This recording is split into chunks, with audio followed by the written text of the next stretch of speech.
से रहते हैं, 2 किलोमीटर दूर से पानी आना पड़ता है फिर। हाँ, अधिकारी वोटों के टाइम आते, फिर देख नहीं आते। कोई नहीं पता हमारी ये सुविधा है, पानी नहीं है, लाइट नहीं है, रास्ता नहीं है।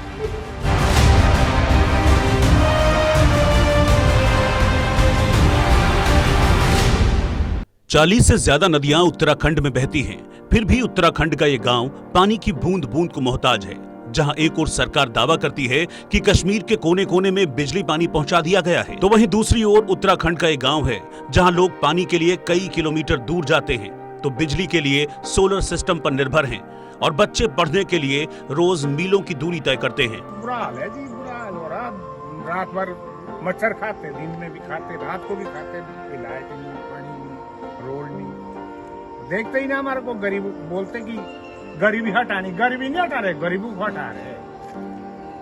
कोई जानवर को क्या खतरा था बिजली से? आजकल तो केबल से आता है, अंदर ग्रांट आता है, तो जब सुनते ही नहीं तो गरीबों को सुनते ही नहीं। पानी भी अभी बरसात में रोज टूट जाता है, अभी 2-3 दिन से पानी आ ही नहीं रहा, तो ये क्या नाम बारिश का पानी भर रहे हैं पशुओं के लिए भी और थोड़ा बहुत अपने लिए भी, फिर यही गर्म करके करना पड़ रहा है। बहुत मजबूरी हो रही है। आज भारत भले ही चांद के दक्षिणी ध्रुव पर पहुंच गया हो, लेकिन उसी देश में भारत का ये गांव देखकर आप हैरान रह जाएंगे। यहाँ जाने के लिए न तो सड़क है और न ही बिजली पानी की सुविधा। बारिश बरसात कर रहे, हमारे लिए कुछ भी नहीं है। अच्छा है, कोई नहीं पता हमारी ये सुविधा है, पानी नहीं है, लाइट नहीं है, रास्ता नहीं है। बच्चे पैदल चलते 3 तक और यहाँ रेट का खड़ा आता बैठ जाता फिर यहाँ।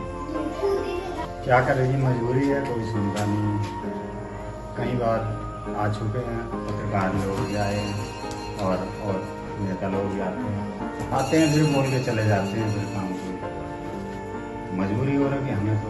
देवभूमि कहे जाने वाला उत्तराखंड, जहां लोग देश विदेश के कोने कोने से इसकी प्राकृतिक आबोहवा और पहाड़ियों का लुत्फ लेने लाखों की संख्या में आते हैं। उसी उत्तराखंड की राजधानी देहरादून से महज कुछ समय की दूरी पर स्थित एक गांव, जहां के लोग मूलभूत जरूरतों के लिए जद्दोजहद कर रहे हैं, जहां के लोग आज भी बिजली, पानी और सड़क जैसी बुनियादी सुविधाओं से वंचित हैं।